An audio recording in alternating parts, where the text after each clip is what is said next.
Realmente, acabamos de un año, como yo escribía en una de las columnas del medio de comunicación en el cual hago columnas, con unas situaciones que valga destacar, ¿no? Aquí nos enfrentamos verdaderamente con el COVID, ¿no? Estamos en una situación obviamente pandémica, el COVID todavía no ha pasado. ¿Cuál es la realidad que vivimos epidemiológicamente en nuestro país, ¿no? Una primera y una segunda dosis de una campaña de vacunación que ha alcanzado a los 14 millones de mil personas vacunadas en su primera y segunda dosis, 8 millones de personas, más o menos aproximadamente, en una dosis de refuerzo, y el 20 al 30% que corresponde de 2 millones 500 mil aproximadamente la segunda dosis de refuerzo, ¿no? O sea, la cuarta dosis. Frente a esta situación, pues, repuntes epidemiológicos, un comportamiento del virus que viene desde la instauración. Doctor, ¿sí me escucha? Sí. Estamos teniendo un problema con el audio, no le entendemos muy bien, no se le escucha con claridad.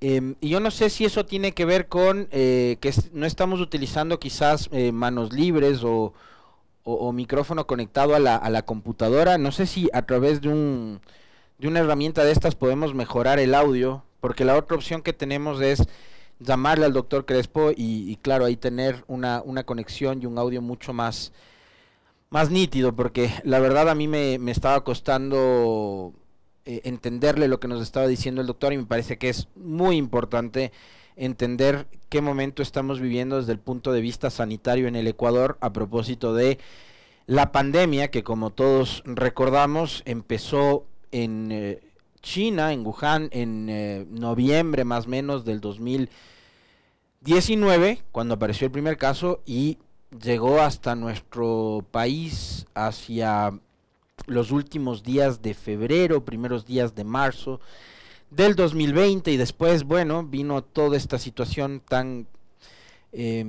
difícil que hemos tenido que soportar no solo en Ecuador, sino en el mundo entero, ¿no? Un año 2020 muy irregular, con confinamiento, con encierro, con el quédate en casa, con todo el tiempo que además tuvimos que esperar la humanidad entera, no solo el Ecuador, sino el planeta entero, para que podamos acceder a lo que estaba justamente comentando, en lo poco que le pude entender el doctor Crespo, acceder a una vacuna que nos permita contrarrestar los efectos del virus, aunque no librarnos del todo del COVID, ¿no es cierto? Porque en los últimos días hemos visto a muchas personas dar positivo con las pruebas, el hisopado y demás que se han hecho, y hemos visto una suerte como de rebrote o una nueva ola de contagio, que ahora ese contagio ventajosamente no nos impacta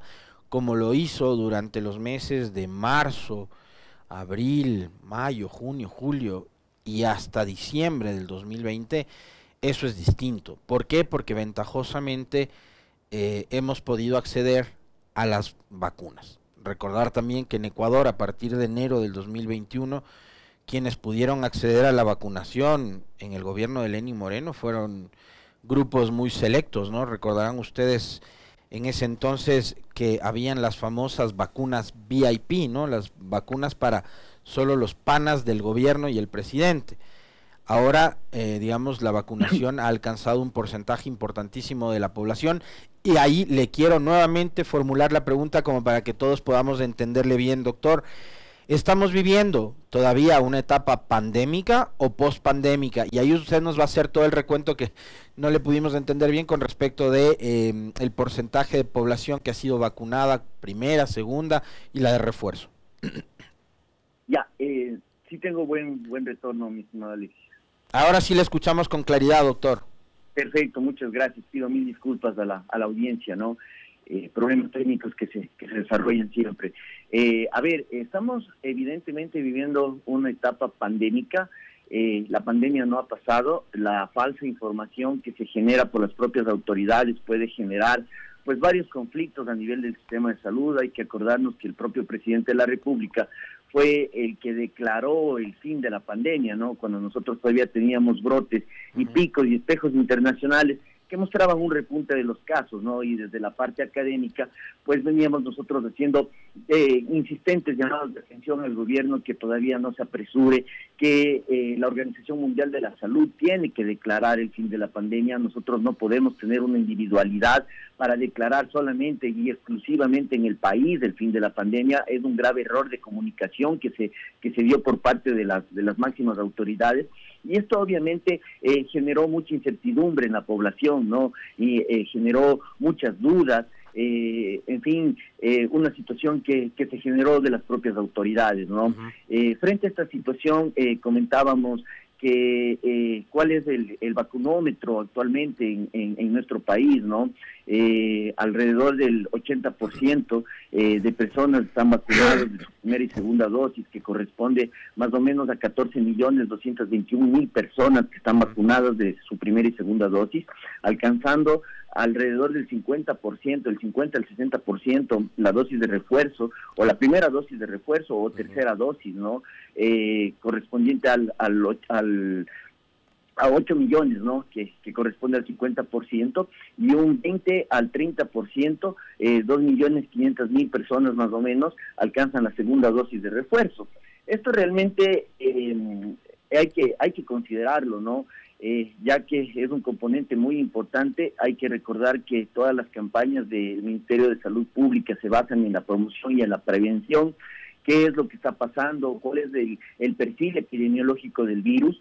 Hemos visto que a nivel de nuestro país, bueno, a nivel mundial, el virus se comporta más o menos con repuntes semestrales, ¿no? Por eso es la importancia de los refuerzos que se han venido dando.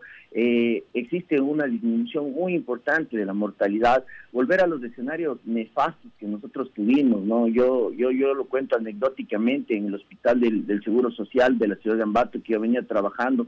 Un día tuvimos inclusive un repunte de más de 20 muertos, ¿no? Asociados evidentemente a la falta de gestión que hubo en los peores momentos, en los cuales no teníamos un ventilador disponible y teníamos una lista de espera muy grande para las terapias intensivas, para la ventilación mecánica, en escenarios en los cuales no había medicación, teníamos que mandar a comprar medicamentos de más de $1,000, en fin, una situación terrible que se vivió, que nos dejó una secuela emocional muy importante al personal de salud que veníamos trabajando, que veníamos laborando en las unidades de primera línea de asistencia, ¿no? Volver a esos escenarios, pues indudablemente no se va a volver. A nivel del mundo no hemos tenido un repunte o no hemos tenido una presentación tan agresiva como la cual tuvimos. Todavía es lamentable, Alexis, encontrarnos con comentarios de mucha gente antivacunas en el país. Estamos bordeando más o menos en 15 al 20% de personas que está asociado tal vez a la falta de campaña en una mínima proporción, pero también personas que son antivacunas. Entonces encontrarnos realmente con una situación de que todavía no se entiende que las vacunas salvan vidas, que las vacunas nos han ayudado a disminuir la mortalidad asociada a COVID, es lamentable, ¿no? Creer que la vacuna evita que nos dé el virus, ¿no? Me he encontrado con muchos comentarios de las personas que, entonces, ¿para qué nos hicieron vacunar si nos seguimos contagiando? Indudablemente un desconocimiento vasto de la situación de las vacunas. Las vacunas evitan que te mueras, evitan que ingreses a una unidad de terapia intensiva, evitan la mortalidad asociada a los grupos vulnerables. Eso es la vacuna, ¿no? Y evidentemente nosotros tenemos ese reflejo en las unidades hospitalarias.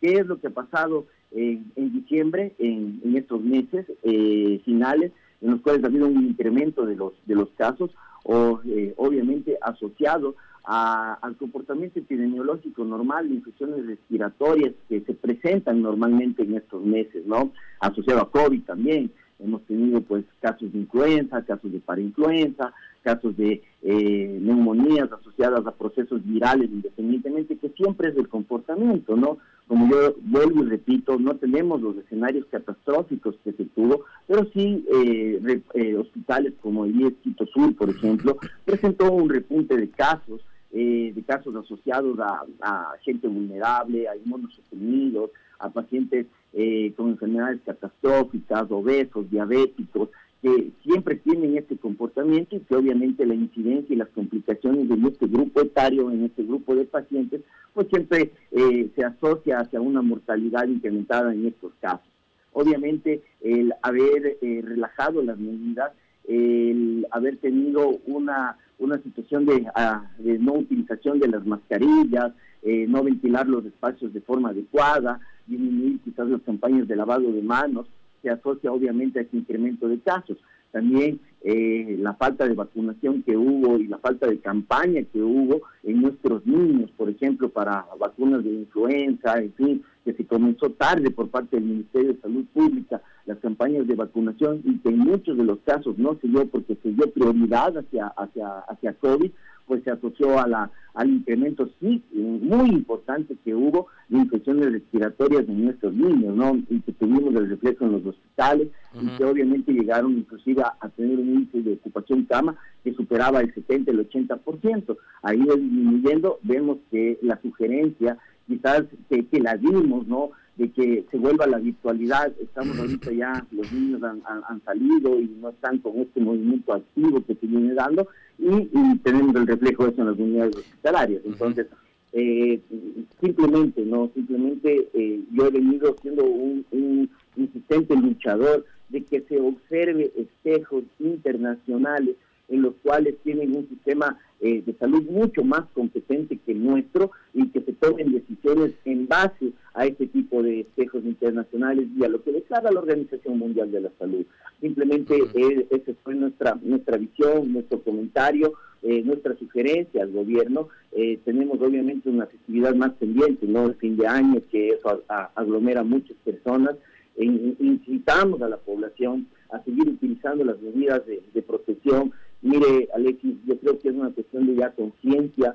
Si usted está sintomático, respiratorio, por Dios, no asista a reuniones sociales, no se reúna con su familia, no arriesgue a pacientes vulnerables, a gente de la tercera edad que tenemos en casa, gente que no está vacunada, en fin, este grupo que lo venimos destacando, ¿no? Si está sintomático, es una situación ya de conciencia, no arriesgue al resto de personas y reunirse, ¿no?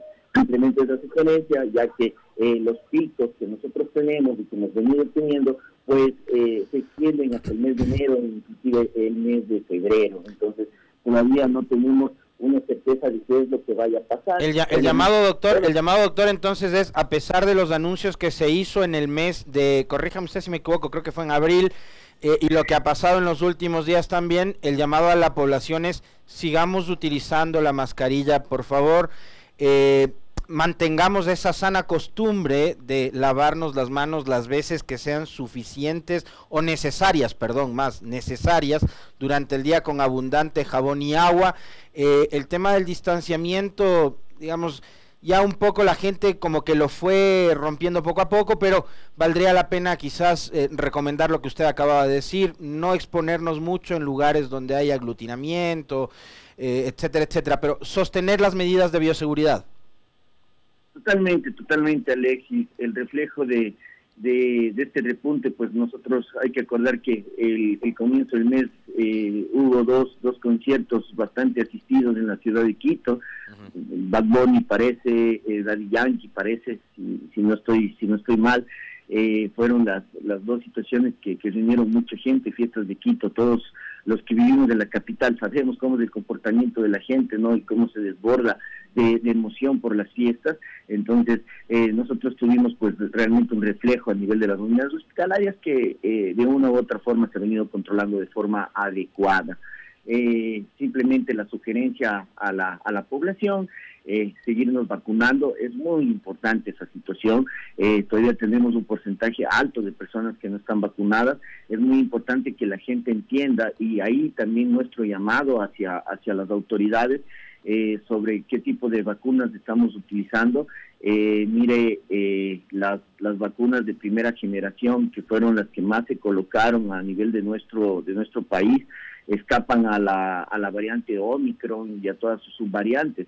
Si bien es cierto, no existe un incremento de la mortalidad muy importante, pero es muy importante de nuestra parte generar una presión mediática hacia el gobierno para que las siguientes dosis o este número tan grande que nosotros tenemos, esta brecha tan grande de personas no vacunadas de su segunda dosis de refuerzo, sea con vacunas de segunda generación, para evitar obviamente esta situación que se da con variante Omicron y sus subvariantes. Entonces, sí sería muy importante que la dosis de refuerzo sea canalizada y sea orientada hacia ese tipo de, hacia este tipo de vacunas, ¿no?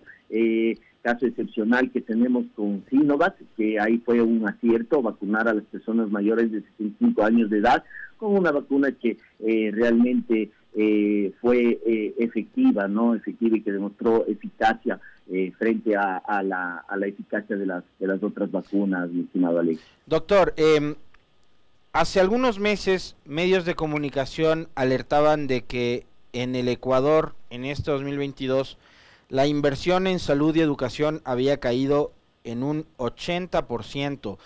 ¿Cómo está actualmente la capacidad del sistema público en todo el país con respecto de lo que ha sido, digamos, probablemente los últimos años, no sé, haciendo quizás una comparación, podría ser ahora que estamos en etapa como de recuperación entre lo que fue el 2019, que es del año prepandemia, y lo que está pasando actualmente? Sí, muy importante la pregunta, Alexis. Hay que ver cuál es la situación que demanda el Ministerio y cuáles son los reportes que se dan. Hay que hacer una diferenciación bastante aquí acentuada entre cuál es la gestión del Ministerio de Salud Pública y del Instituto Ecuatoriano de Seguridad Social. Lamentable, bueno, aquí realmente se ha habido una intención por parte del Ministerio de hacer, por lo menos apegarse, estamos muy lejos de hacer bien las cosas, pero por lo menos de apegarse a una situación de cumplimiento de los requerimientos a nivel de las unidades hospitalarias, ¿no?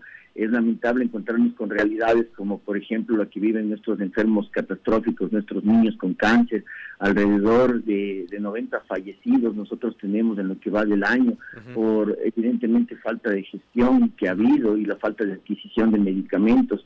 Todavía nosotros no tenemos un apego hacia las necesidades poblacionales, y estoy hablando del Ministerio de Salud Pública, ¿no? Que estamos por lo menos encaminados o enrutados a como yo digo, a querer cambiar las cosas. La situación muy diferente a nivel del Instituto Ecuatoriano de Seguridad Social, lo podemos ver con la realidad que se vive a nivel de los nombramientos, del personal desvinculado, que es también muy importante mencionar, ya que los presupuestos que están canalizados hacia la salud, cuánto han tenido de cumplimiento, ¿no? Se estima que con toda la disminución que hubo del presupuesto de la salud para este año, cuál es el nivel de cumplimiento y de ejecución a nivel de las instituciones, porque nosotros aquí tenemos una diferenciación muy importante, ¿no? Hay unidades que no alcanzan ni el 70 al 80% de su cumplimiento, hay unidades que superan el 90%, entonces el análisis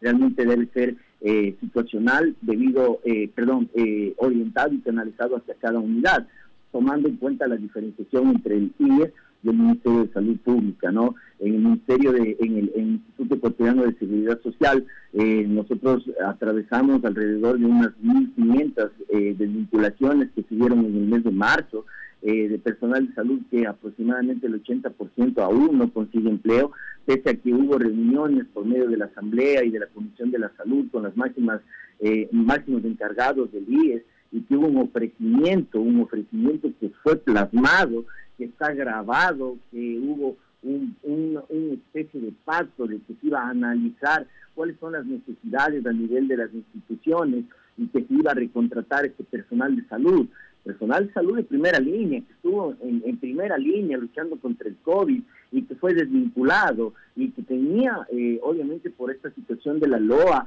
la ley humanitaria, éramos, porque me incluyo ahí en ese grupo, éramos candidatos a que nos den un nombramiento, ¿no? De acuerdo a un ofrecimiento que nadie le pidió al gobierno de Lenín Moreno, un gobierno nefasto completamente. Nadie le pidió que valore el esfuerzo del personal de salud. Nosotros veníamos haciendo esa entrega por, obviamente, devoción y entrega hacia nuestra preparación y formación. Salió de parte del gobierno que se iba a cumplir. Si bien es cierto, yo me mediaticé un poco con una conversa directa que tuvimos con el vicepresidente de la República, el doctor Alfredo Borrero, cuando visitó el Instituto Ecuatoriano de Seguridad Social en la ciudad de Ambato, y le conversamos la realidad que estamos viviendo el personal de salud frente a frente. Hubo un ofrecimiento de que se iba a analizar los casos y que no iba a haber estas desvinculaciones, y pese a esta situación se dieron alrededor de 1.500 desvinculaciones de personal de la salud a nivel del Instituto Ecuatoriano de Seguridad Social. Tengo entendido que uno de los máximos representantes de toda esta situación, el doctor Rodríguez, que era presidente de la parte de la salud del IES, creo que presentó la renuncia en estos días, pero sí hacemos un llamado a que se dé una explicación de qué pasó con este personal de salud que fue desvinculado. A nivel del Ministerio de Salud Pública, las desvinculaciones han sido más bajas. Alrededor de 300 personas fueron desvinculadas, un número que realmente fue bajo y que fue asociado a fin de contratos, en fin, un número de situaciones que no las justificamos, ¿no? Porque a la final es personal de primera línea, pero el numérico sí es más bajo que en el IES. También de la misma forma, obviamente hubo una situación de leyes que nos amparaban y que nos protegían, pero lastimosamente no se dieron cumplimiento. Inclusive es lamentable, Alexis, que gente que tiene ganadas sus raciones de personal y que ya la autoridad competente dice revincúlenles a estas personas son ganadoras de juicios en los cuales se les otorga la estabilidad laboral. Hasta la fecha es como que se pasa por encima de lo que dice la ley en una legislación que nadie debe estar por encima de lo que dice la ley. No se ha dado cumplimiento y obviamente el personal de salud sigue en la lucha, ¿no? Seguimos en la lucha, seguimos al frente y seguimos esperando de las propias palabras del gobierno que fue cumplir con esta estabilidad laboral. Se ha parado con el tema de la desvinculación de los médicos y personal de salud, doctor, y se ha construido nuevos hospitales, nuevos centros de salud. ¿Cómo está ese tema? Los hospitales que estaban vinculados hacia la inauguración, realmente creo que el hospital de Puerto Viejo, el de Pedernales, realmente desconozco la realidad que se esté viviendo allá. Hablaría mal, Alexis, de saber cómo está la situación que se vive, pero obviamente la brecha de médicos es muy grande. Mire, nosotros los que nos formamos para especialidades, hay que mencionar esta situación porque es preocupante. Van alrededor de 3 años que la Universidad Central no saca posgrados, no llama a la formación de los médicos. Cada vez la brecha de personal de la salud disminuye más, pero no la situación laboral. O sea, ¿qué quiere decir? Que la Organización Mundial de la Salud dice que por cada 100.000, por cada 10.000 habitantes debe haber una brecha entre 18 y 19 médicos, ¿no? Nuestro sistema de salud se está acercando a eso, pero ¿cuántos de ellos realmente tienen un empleo estable? ¿Cuántos de ellos están con nombramiento? ¿Y cuál es el perfil a ellos para que se dé la especialidad y de acuerdo a las necesidades que se den?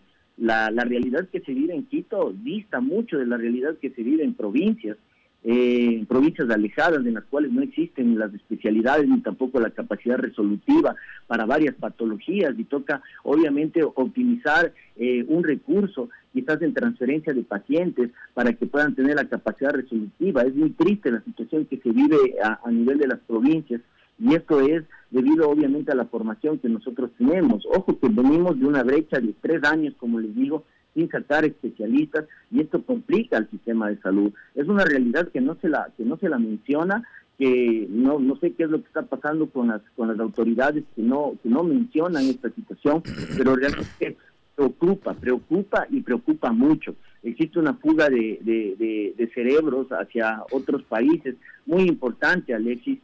Nosotros estamos formando mucha materia prima en un sistema que quizás a nivel de preuniversitaria tiene la capacidad más grande de formar médicos, pero al no tener nosotros un sistema óptimo y adecuado de especialidades, de estas personas migran hacia otros países y se quedan realizando su especialidad en otros países. Entonces hay que mencionar que es una situación que realmente preocupa, ya que la brecha de especialistas cada vez es más extensa, cada vez las necesidades poblacionales se vienen obviamente dando más evidentes. Existe un plan de reingeniería del IES, póngale mucho ojo, Alexis, a lo que le estoy comentando. Esta reingeniería del IES habla acerca de que a nivel de los hospitales se va a contratar de acuerdo a las necesidades del hospital, o sea, de acuerdo al índice de camas que se tiene. Y obviamente hay hospitales que no han tenido una readecuación poblacional durante décadas. Hay hospitales que no han crecido conforme a la población y que obviamente sus estructuras ya no alcanzan. Tienen índices de ocupación cama que supera el 90% durante todo el año, obviamente con unidades en las cuales no existe la capacidad o no existe el 100% de estar llenos. No es lo mismo comparar una unidad de terapia intensiva que casi siempre pasa el 100% llena, que quizás una unidad en la cual no existe la especialidad y no existe el especialista, o en fin, servicios de oncología se me viene a la mente en una ciudad, por ejemplo, Imbabura, ¿sí?, que tiene un oncólogo pero que no tiene una unidad de oncología. Entonces es preocupante esta situación, ya que obviamente la situación poblacional demanda un incremento de la formación de los profesionales que se debe tener. Al no tener nosotros estos profesionales formados, las deficiencias a nivel de las brechas que existen para la atención permanente a nuestros pacientes disminuye, y eso complica nuestro sistema de salud, ya que hospitales ejes como el Hospital Eugenio Espejo, antes de pandemia, ya tenía, por ejemplo, una situación de ocupación de cama que superaba el 95%. Imposible transferir al Eugenio Espejo de otras provincias a los pacientes, ya que siempre están llenos. Si nosotros no tenemos la capacidad resolutiva en las unidades de salud, vamos a colapsar el sistema de salud. Doctor. Y obviamente la mortalidad va a aumentar, mi estimado Alexis. Doctor, para ir cerrando, porque se nos va terminando el tiempo, hace pocos días, exactamente el 17 de diciembre, hace 11 días, para ser exacto y preciso, un medio de comunicación de esa gran plataforma que tiene el neofascismo sudamericano, Infobae, publicó un titular. Usted debe haber visto esta nota, seguramente. La mujer que hizo historia en Guayaquil enfrentando a la crisis del COVID. Y vemos a una Cintia Viteri en primera línea, ¿no? Con mascarilla, con guantes, viendo un mapa en la foto junto a su vicealcalde y a otros funcionarios, ¿no? Entonces, el titular es ese. Un nuevo documental argentino recorre la historia de la ciudad ecuatoriana que sufrió uno de los peores brotes del virus en el mundo de la mano de su alcaldesa. O sea, contrataron a una productora argentina para que haga un documental sobre lo maravilloso que fue el trabajo de la alcaldía de Guayaquil, de Cintia Viteri, social cristiana, en la pandemia. Y usted nos va a dar cifras sobre lo que pasó en Guayaquil, doctor. Pero quiero darle un par de datitos, ¿no? Dice: el COVID cayó como un chaparrón, los muertos aparecieron en muy pocos días y hubo que tomar acciones, y ella se puso al frente de esas acciones. Es lo que explica Mario Borovich, guionista y realizador de Sinapsis Producción, que se encuentra a cargo de la serie documental. Es obvio, un extranjero tenía que venir a hablar de lo que hizo Cintia Viteri, o sea, no tiene ni idea de lo que pasó en Guayaquil y en Ecuador. Ya a principios del 2020, los efectos de la COVID le dieron noticiabilidad en todo el mundo a la capital portuaria. En poco tiempo, Guayaquil alcanzó una de las mayores tasas de muerte de todo el continente, 1.35 muertos por cada 100.000 habitantes. Las estadísticas son conmovedoras, pero cuando ves caso por caso ya la historia cobra otro volumen, se pone en 3D. Cada muerto, cada familia que ha perdido un ser querido es conmovedor, dice el productor, ¿no? Algunas de las medidas que dice la alcaldesa tomó fue poner todos los recursos del municipio para obras y servicios exclusivamente para combatir la COVID, contratar cerca de 100.000 médicos y terapeutas para dividirlos por área, hacer chequeos diarios de síntomas en los vecinos, pero los hospitales y las salas no eran suficientes. Entonces construyeron el Hospital Bicentenario, uno de los más grandes de América Latina, en apenas 36 días. ¿Cuál fue nuestra lógica? Evitamos que la gente se agrave, evitemos que lleguen al hospital a morir. En 31 días bajamos de 700 muertos a los 38 muertos y eso fue noticia internacional. Una ciudad que bajó el COVID en un mes y un día sigue Viteri. Su opinión con respecto de este publireportaje que le hizo Infobae a la alcaldesa de Guayaquil. Alexis, mire, yo soy médico, no soy político, hago opinión pública con responsabilidad, simplemente alejo las sucias y cochinas manos de la gente que politiza la salud. Yo me mantengo al margen de cualquier situación porque evidentemente no están ni cerca de la situación que se vivió, del conflicto emocional que vivimos los ecuatorianos, del conflicto emocional que vivió el personal de salud. Se contaban los muertos, no, mire, era incontable la situación que se vivió. Y en esos peores escenarios salieron crisis de corrupción que realmente empañaron toda la gestión.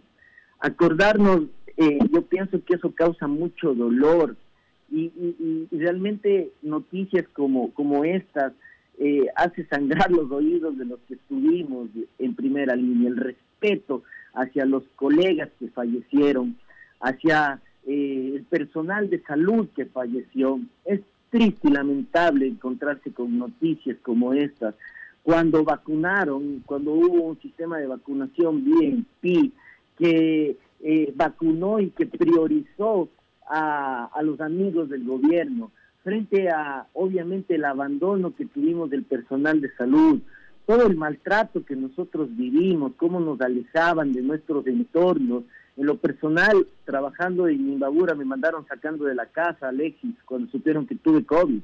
Me pidieron que abandone inmediatamente el departamento y que vaya a morir en otro lado, siendo jefe del área de emergencias del Hospital San Vicente de Paúl. Realidades como la que yo vivieron cientos de personas, y que realmente traten de limpiar una imagen de una de las ciudades que tuvo la más alta mortalidad. Y en los tiempos, ojo con esto, ¿no? En los tiempos en el cual el COVID no se asociaba a un tratamiento específico. Así que no vengan a tratar de limpiar la imagen con que nuestro país fue el que quizás descubrió el tratamiento para el COVID y que por eso hubo una disminución de la mortalidad, cuando realmente los médicos no teníamos idea de qué hacer frente a la mortalidad incrementada que teníamos de los pacientes, y que la mortalidad se asoció inclusive obviamente a la ventilación y todo. Llegamos a ventilar a pacientes de 20, de 25 años, pacientes jóvenes, que inclusive ya la obesidad y esos factores de riesgo que incrementaban la mortalidad en nuestros pacientes no estaban asociados. Ni siquiera la plata, ni siquiera el dinero de las personas podía salvarlos de una muerte segura cuando tenían complicaciones a nivel del COVID. Hay que acordarnos los escenarios que se vivieron, cómo hubo un descontrol completo a nivel de las unidades privadas, a nivel de las instituciones que no son públicas, y cómo se prendaban cadáveres, inclusive cuentas que superaban los $50,000, inclusive los $100,000, con el resultado nefasto de que se morían los familiares, de que se morían las personas, de que se morían nuestros ecuatorianos, y que las instituciones prendaban los cuerpos. Con niveles altísimos de endeudamiento de la gente, pobre gente, cómo tuvimos que sufrir este tipo de escenarios, y no hubo un ente regulador que pueda decir, activamos una red pública de salud, nos hacemos cargo de todos los costos que se den